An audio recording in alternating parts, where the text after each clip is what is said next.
Nous sommes ici en fait sur une esplanade qui va se situer demain au cœur de ce qu'on va appeler la cité des arts et de la culture. Le parking est un élément qui va contribuer à faire vivre cette cité. Sur cette place centrale qui est aujourd'hui pas un lieu où naturellement on peut venir, l'enjeu était de faire que le parking conduise à cette place centrale, à cette agora, à cette esplanade.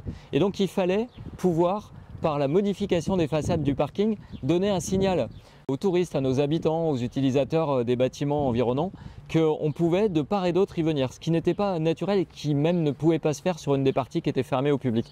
Avec l'architecte des bâtiments de France, et c'est vraiment une des plus-values qu'il nous a apportées, il a eu cette idée, cette imagination de se dire il faut que les façades soient des indicateurs.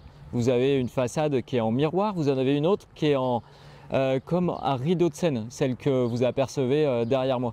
Et ce rideau de scène, intuitivement, il indique à nos passagers, à nos utilisateurs, à nos usagers, à nos passionnés de culture et de musique et de théâtre et de danse, que par ici, il y a un lieu de spectacle. Et que donc en longeant ce bâtiment, ils vont pouvoir arriver au cœur de la cité des arts et de la musique. Et sans l'architecte des bâtiments de France, sans le fait de l'associer au départ, je pense qu'on n'aurait pas eu cette plus-value-là. On aurait eu un architecte classique qui serait venu faire une opération pour un parking, pour en faire des façades plus belles, plus vertes, mais pas avec cette réflexion globale de où est-ce qu'on s'installe, comment on s'aménage, comment s'articulent les bâtiments entre eux et comment on fait quelque chose de cohérent.